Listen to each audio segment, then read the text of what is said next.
So let's say you're, I don't know, 35 years old. At any moment, you could be 90. Nope. Just trust me, at any moment, you could be 90 years old. Like that. I know you're 35, but at any moment, you could be 90. That's like saying Yeshua can come back at any moment. What? Yes. That's exactly what it's like. It's called the doctrine of imminency. And to tell us about this is Joel Richardson. Welcome back. It's good to be back. So, I mean, is it that preposterous where someone's 35 and say, you could be 90 any moment? Is that what it's like saying Yeshua can come back at any moment? Sort of. So let me put it this way. So I like to use I think this makes it really clear. I like to use the primary analogy that the Bible uses, which is the analogy of a birth. And this actually starts, you see it back in Isaiah 26, you see it in Isaiah 6, you see it multiple times. Jesus uses this analogy. He describes the last days as the birth pains. In fact, at first he says, the King James says the beginning of sorrows. In modern terms, that is the Braxton Hicks contractions, the beginnings of birth pains. But then you have the actual birth pains, and then you have the birth. So using this analogy, the beginning of sorrows, the Braxton Hicks contractions, the birth pains, this is the tribulation. These are the various tribulations, the final 3.5 years, the final 7 years, but really it's 3.5 years before the return of Jesus. Then the return of Jesus, from a biblical perspective, is the birth, the redemption, the renewal of all things, the resurrection, the regeneration. That's the birth. Okay, so with that in mind, here's a very biblical analogy. If I was to tell someone, let's say some 35-year-old man and his wife are pregnant, that baby could come at any moment. Any moment that baby could come. They understand that statement includes the birth pains. You can't just have a baby at any moment.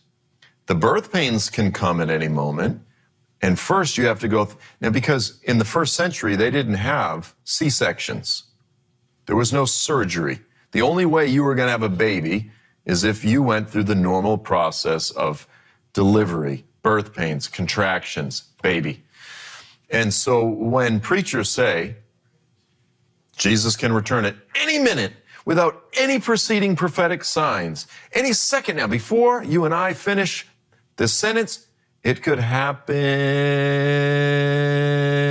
now or now. That's the idea. Like any second it could happen. That's ridiculous. Jesus told us before his return, there are signs, there are birth pains. He is not going to return before, there is no baby before the birth pains, period. I'm not a biologist, but I'm pretty sure I have this right. So the pre-trib teachers, they cannot find any clear passages in the Bible to support their doctrine whatsoever. They teach it like it's absolute gospel truth. They say, show me a verse anywhere in the Bible that teaches pre-trib clearly. They can't do it. So therefore, they have this fallback doctrine called the doctrine of imminency or imminence. And that is the teaching. They say, well, the apostles, the New Testament, held forth the eager expectation that at any moment, without any preceding prophetic signs, Jesus can return. And they say, since the Bible teaches imminency, again, that Jesus could return any second, that proves the pre-tribulational rapture. And if you ask a lot of our pre-tribulational brothers and sisters, they'll say, I believe in the pre-trib rapture because I believe in imminence. You show me any verse in the Bible that teaches imminence. The Bible does not teach imminence. It teaches imminence in the sense of what I just said. The baby could come at any moment now. Of course, you assume that there will be birth pains first. The idea is that at any moment, all of the events that surround the return of Jesus could come upon us quickly. You remember, I'm sure we all have our own stories. I remember standing in line a couple years ago as they were just announcing, oh, it sounds like there's going to be this big pandemic. And you're in the grocery store and you're looking around going, this feels like the end of the world. 2 weeks ago, everything was fine. And all of a sudden, we're hoarding toilet paper and whatever. And everyone's standing in line, kind of freaking out, looking at each other, going like, this feels like the apocalypse. It happened suddenly. It came on rapidly. That's the nature of the warnings throughout the New Testament, is be prepared, because all of these events can happen suddenly. They can happen rapidly. It can, as if you're not ready, it can happen. Be prepared. But of course, no one's teaching that the baby's going to come before the birth pains. Of course, the birth pains come first. Be prepared. You're like a thief in the night. It can happen suddenly, rapidly. Be ready, be alert, this type of thing. So this is so important for people to understand that this sacred cow, the doctrine of imminence, it's not taught anywhere in the Bible. It's not taught in the New Testament at all. Do you think folks get this from a couple of places? I'm just thinking off the top of my head. Lo, I am coming soon, number one. Number two, no one knows the day or the hour. So do they connect those and say, aha, it could be at any moment? Yeah, exactly. So they'll point to verses that says, behold, I come like a thief.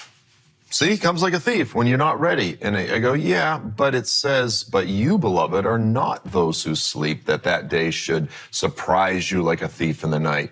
So he goes, yes, he's going to come like a thief for unbelievers, but not if we're alert, not if we're ready. So let me just give you an example. And again, this is like taught by, well-respected John MacArthur.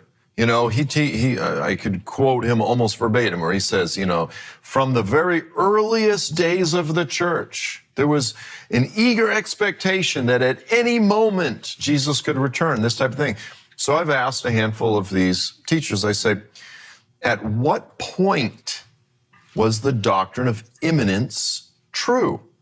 They would say, as soon as he ascended to heaven, on the Mount of Olives, in front of all these witnesses, the two angels said, in the same way that you just saw him go up, he's going to come back in exactly that same way. They would say from that moment forward, the doctrine of imminence was true. Others would say, well, after Pentecost, there's a few, but it's all very, very early. At any moment, Jesus could return. Well, I go, okay, now let me just ask you some more questions. Jesus said, this gospel of the kingdom will be proclaimed to all of the Gentiles, all of the nations, the Great Commission. Matthew 24:14, Matthew 28, the end of it, he said, go therefore and preach the gospel. He goes, you'll preach this in Judea and Samaria to all of Israel and then to the ends of the earth. How long did that take? How long did that take the apostles and their disciples to eventually preach the gospel to all? Have we finished it yet? Some would say yes, some would say no. But the point is, that didn't take place in a week, didn't take place in a month. It didn't take place in 5, 10, 15 years. The proclamation of the gospel to the ends of the earth took generations. Now, if Jesus returned before that, he would be contradicting himself. He would be a false prophet, because he said this gospel will be proclaimed to the ends of the earth and then the end will come. So if Jesus returned before the completion of the Great Commission, he would be a false prophet. Therefore, imminency could not be true as a doctrine until the Great Commission was completed. Or another example is Jesus said to Peter, he said, Peter, when you were young, you used to dress yourself and gird yourself. You used to go wherever you want. He says, but when you are an old man, someone else will gird you. You will stretch out your hands, and someone else will lead you to where you don't want to go. And then it says, These things he was saying with regard to the type of death that Peter would glorify God. That's an important statement. Through his death, he would glorify God. And you have all these people say, no, we're going to escape the tribulation. Why? When there's so much opportunity for all of us to glorify God by laying down our lives. So the point is this: Jesus prophesied to Peter that he would live to be an old man, that he would be led away, bound, taken captive, and killed. Until Peter became an old man, Jesus could not return suddenly, because if he did, he would be a false prophet. The doctrine of imminence was impossible until Peter became an old man and he was martyred. So we could say this with regard to Peter. We could say it with regard to the completion of the Great Commission. We could say it with regard to the reestablishment of the state of Israel, which didn't happen until 1948. You have prophecies in Ezekiel where Gog, this end-time Middle Eastern dictator, says, I'm going to invade a land of unwalled villages. I'm going to steal plunder and spoil from a people that have been regathered from the nations, that have resettled the ancient ruins, that are living at the center of the earth, rich with livestock. And he goes, the Antichrist, or Gog, says, I'm going to invade that land. Okay, so in order for that prophecy to be fulfilled, you had to have a people regathered from the nations, living in Israel, having repatriated the land. It says in Joel 3 that I will gather all the nations, all the Gentiles, and bring them down to the valley of Jehoshaphat. Well, there I will sit to judge the surrounding nations. That can't happen until Jerusalem is occupied by Jews, right? Because he says, I'll judge the nations on behalf of my people Israel, my inheritance, right? So you have numerous prophecies like this that say the Antichrist will invade the land of Israel, occupied by Jews, that it will kill Jewish people. That cannot happen. It could not have happened until after 1948. Up until 1948, the doctrine of imminency was absolutely not biblical. There have always been signs that still need to be fulfilled. Now, in 2 Thessalonians 2, Paul the Apostle said, don't let anyone lie to you. Don't let anyone deceive you. I don't care if you get a letter. I don't care if an angel shows up. If anyone tells you that the day of our gathering together and the return of Jesus has already happened, he says, don't believe it, because those things can't happen until what? The revealing of the man of lawlessness, the Antichrist, and the falling away, the apostasy happens. So there are still events that still need to take place before Jesus can return.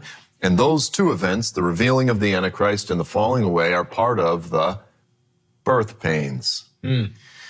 So if anyone tells you, if an angel shows up and tells you, if Paul the Apostle, they find an undiscovered letter from Paul the Apostle, if anyone tries to say otherwise, that Jesus can return at any minute now, whether it's John MacArthur or any very well-known preacher, don't believe them, because that day cannot happen until the revealing of the Antichrist and the falling away. So we could talk about all sorts of other signs, but the point is this sacred cow of the doctrine of imminency that is used to support the lie of pre-tribulationism, the pre-trib rapture, it's not biblical. It's not logical. It doesn't make any sense. You can't find it in Scripture. What the Bible does teach, and you cited some passages, behold, I'm coming soon. It preaches urgency. It preaches readiness. It says to be spiritually ready, to be spiritually alert, to be sober. This type of thing. It preaches, or live with a sense of urgency, urgent expectancy. That these things could all happen rapidly. Be ready. Make sure your heart is prepared. but it doesn't teach that he could return now. It's just simply not biblical. So what do you do when someone says, but Joel, it says no man knows the day or the hour. What do I do with that? Okay, so then what the pre-tribbers will say is they'll say, well, since Daniel told us that we have to endure 1,290 days, and since you're saying he comes at the end of the tribulation, we could just calculate and know the exact day or the hour. And I say, nonsense. Because there's, as it says right in the very verse that they're going to quote, and then Daniel goes on, he says, blessed is he who endures till the 1,335 days. So right there, you've got a 45-day discrepancy. And then you could throw in, there's 3 or 4 other very solid arguments that says we will not know the day or the hour. We might know the general time frame. Bible never says we won't know the general time frame. In fact, it says we will. When you see these things, lift up your head because your redemption draws nigh. We know it's getting close, but we won't know the exact day of the hour. There's other issues like this. The book of Daniel uses 360-day prophetic years. A real day is 365 days. This is why the Hebrews use an intercalary extra month. Every once in a while they throw it in to recalibrate. Well, so which one do you go by? Do you go by the Daniel's 360 day or do you go by the actual 365 day? How do you calculate these type of, so you could throw out this argument, the 1,335. The point is we're not going to know the exact day or the hour. We're going to know the general season, the general time frame, but to say, oh, we'll know the exact day of the hour, it's nonsense. So it's just another weak argument that's often employed to try to keep people in the deception, in the false sense of comfort that the pre-tribulational rapture affords them. And I think that's why it's important as well to know the feasts. The feasts show us these clues. This is how it goes down, and you need to be aware. And so we have, Christian friends of ours that, they kind of have their heads in the sand. They don't want to know even the news emerging, like all these alternative news sites that show things that are happening in the world. And some people say, oh, that's bunk, or that's not really happening. 6 months later, oh yeah, I guess that did happen. And then finally it shows up on CNN. But it's like, I think that's some of the clues that Jehovah gives us, that if we're going to pay attention, and he's going to give us that ability to see way before the rest of the world's going to see it. So we will be warned. And I liken it to this. So in Israel, in Egypt, when the Israelites were told to put the blood on the doorpost, they weren't told why, but they were told, tonight something bad's going to go down. Get inside and just never mind. I've given you warning. Did he tell the Egyptians? No. The Egyptians were caught by surprise, but because the Israelites paid attention and did what Jehovah asked, they were spared, and they knew ahead of time. So I think that's going to be kind of like that in the end times as well, that we will be given advance warning if we're paying attention and if we're obeying. Absolutely. Jesus said, behold, I have told you in advance. So whether it's through the feasts, whether it's through clear statements, et cetera, through the Holy Spirit, he's given us enough understanding, as you said. He hasn't given us all the details. A lot of it just requires trust. Trust me. I mean, like if anyone else says it, but it's the Lord. And so he's given us enough clues, as you said, within the Moedim, within the feasts and the fasts and the festivals, to have some pretty clear understanding as to the seasons. Yeah. And most important, how we should be living, because that's really what it boils down to. Absolutely. And that's, again, just obedience is better than sacrifice, right? If there's obedience, there's no need for Right. A lot of it. So. All right. Thank you, Joel. I will be back in just a second. Hear more from Joel Richardson. Thank you for making it happen. You brought Joel here with your donations. Thank you. You're allowing other folks to see this into the future. Donations make it work. Thank you very much for doing so.